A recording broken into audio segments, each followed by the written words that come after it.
صاحب مرزائیوں کو، قادیانیوں کو کسی حوالے سے کسی پس منظر میں اپنا بھائی کہیں تو کم از کم نواز شریف یا اس کے ماننے والے ہمارے بھائی نہیں ہو سکتے.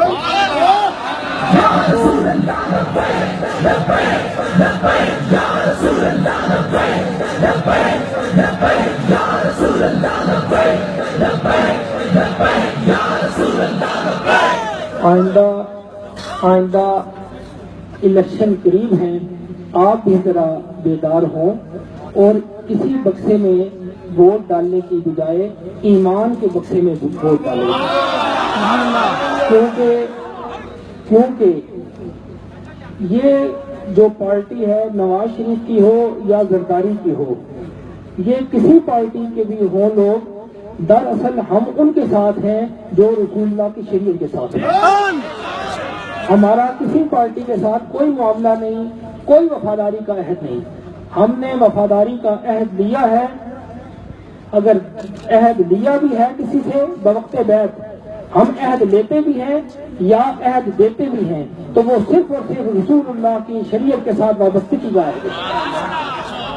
اور میں نے اعلیٰ قیادت کے ساتھ رابطہ کیا تو انہوں نے مجھے کہا کہ جناب آپ ان سے مذاکرات کے لیے کہیں کہ یہ اچھے انداز میں ہم سے اپنے معاملات رکھیں، ہمارے سامنے مطالبات رکھیں.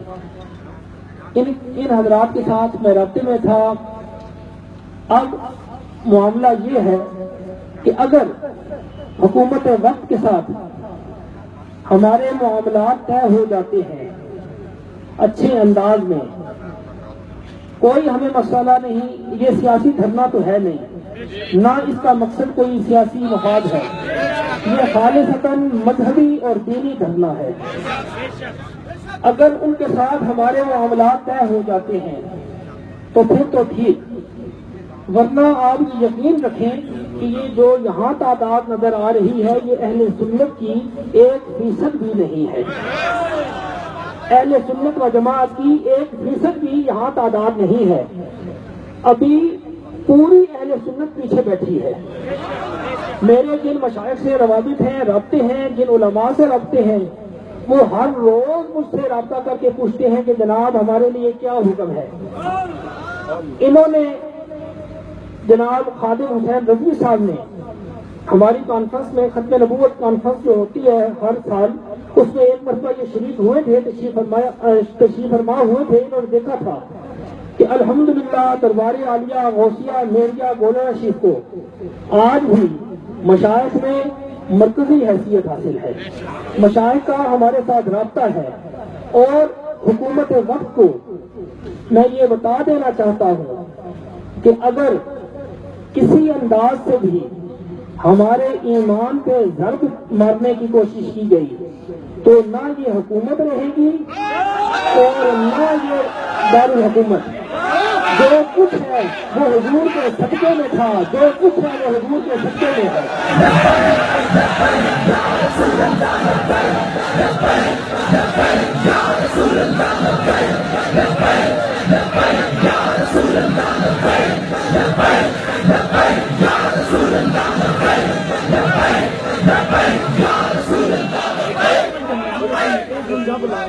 جب لاؤ بھائی، حضرت کی اتنی بڑی گل، جب لاؤ.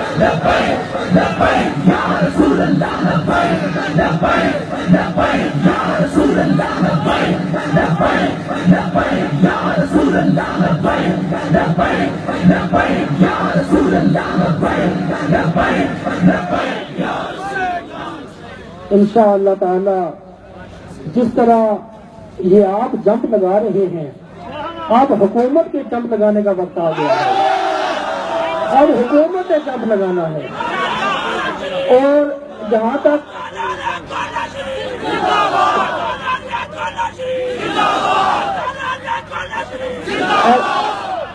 الحمدللہ اہل سنت و جماعت نہ کسی دور میں دہشت گرد تھی، نہ دہشت گرد ہے، نہ دہشت گرد ہوگی.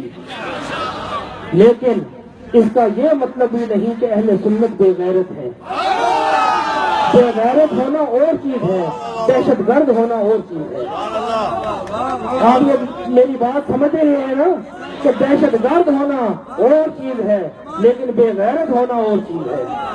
ہم قطعاً دہشت گرد نہیں. ہمارے مشائخ ساری زندگی امن کا درس دیتے رہے. ہمارے اہل سنت کے علماء ساری زندگی امن کا درس دیتے رہے اور اب بھی امن کا درس دے رہے ہیں. اس کا مطلب یہ ہرگز نہیں ہے کہ ہم اپنے عقائد سے، اپنے عقائد پر کسی موقع پر، کسی جگہ، کسی بے دین سے کمپرومائز کر لیں. ہرگز یہ مطلب نہیں. ہم نے اپنے عقائد کا تحفظ بھی کرنا ہے. جہاں تک قادیانیوں، مرزائیوں، لاہوریوں کا تعلق ہے وہ علیحدہ مذہب ہے. قادیانیت علیحدہ مذہب ہے. اسلام سے اس کا کوئی تعلق نہیں، کوئی تعلق نہیں. وہ اسلام سے خارج ہو چکے. اس پر اجماع امت ہے. اب اگر یہی کرسچن جو ہے کوئی اقلیت اٹھ کے اپنے آپ کو کہے کہ جناب ہم جناب عیسائی ہیں، کرسچینٹی کیا انہیں تسلیم کرے گی کہ یہ کرسچن ہے؟ ہندو اگر کہتے ہیں کسی جگہ پہ کہ بھائی ہم تو عیسائی ہیں، کرسچینٹی بیک آواز یہ کہے گی کہ نہیں یہ ہندو ہیں، ان کا مذہب ہندوازم ہے، یہ کرسچن نہیں ہے. ہمارا اپنا تشخص ہے. قادیانیوں کا، مرزائیوں کا اپنا تشخص ہے علیحدہ. اسلام سے ان کا کوئی علاقہ نہیں، کوئی تعلق نہیں. ان کا مذہب انہیں مبارک، ہمارا دین، ہمارا مذہب ہمیں مبارک. ہم غلام حضور کے. اس غلامی پر ہمیں ناز ہے، فخر ہے. اگر اس غلامی کو کوئی ہم سے چھیننا چاہے تو ہم اس کے ہاتھ بھی توڑنا جانتے ہیں. اس غلامی پہ ہمیں ناز ہے اور ہمارے آباء و اجداد نے اسی ختم نبوت کے حوالے سے ساری زندگی پہرا دیا.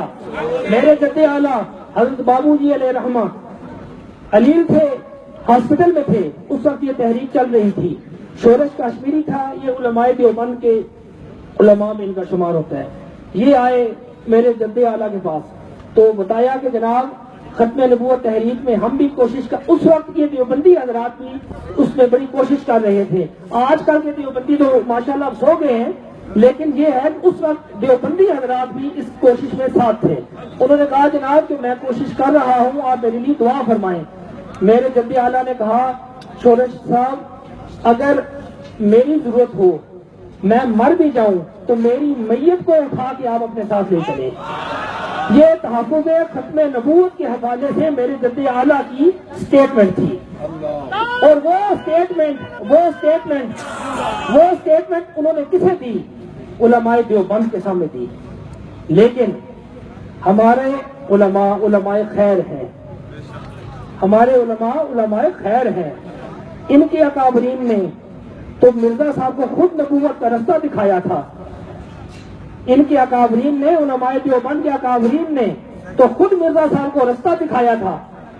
لیکن ہمارے اکابرین نے ہر دور میں، ہر جگہ ختم نبوت پہ پہرا دیا ہے. آج بھی خادم حسین رضوی صاحب کے ساتھ میں جو یہاں بیٹھا ہوں، اسی کاز کو سامنے رکھ کے یہاں بیٹھا ہوں.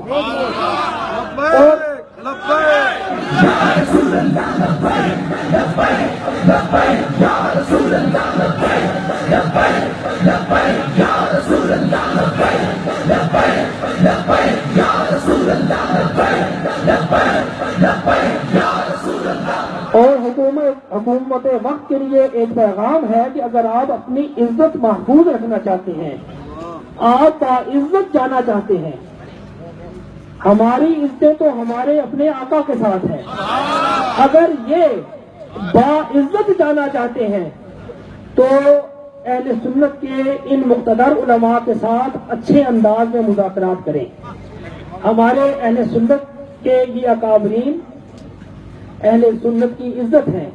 ہم ان کا احترام کرتے ہیں, ان کی قدر کرتے ہیں, ان کو قدر کی نگاہ سے دیکھتے ہیں, صرف اور صرف اس وجہ سے کہ اس کاز پر آج 12-13 دن ہو گئے. اس حالت میں بھی یہ اگر یہاں بیٹھے ہیں تو جذبہ ایمانی کے ساتھ ہی بیٹھے ہیں. اس لیے ہمارا کوئی ایسا نظریہ نہیں, کوئی ایسا موقف نہیں کہ جو آج بھی اہل سنت کا جو ہے مسئلہ وہ یہ ہے کہ ہمارا کوئی انتشار نہیں. ہم متفق ہیں, متحد ہیں.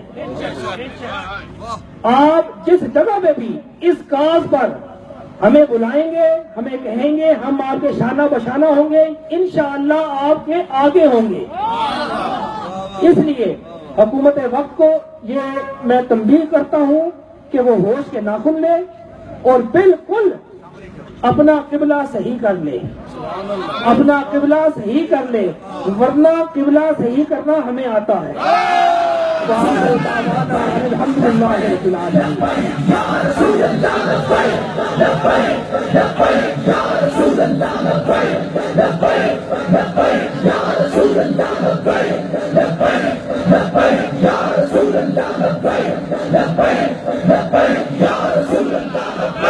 ماشاءاللہ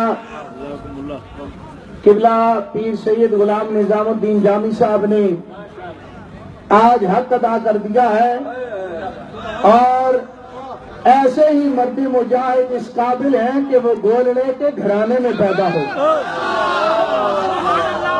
آج حکومت وقت کو یہ واضح پیغام چلا گیا ہے کہ اپنا قبلہ درست کر لو, واشنگٹن کو چھوڑ کر تاجدار مدینہ کی جانب اپنا رخ کر لو. انشاءاللہ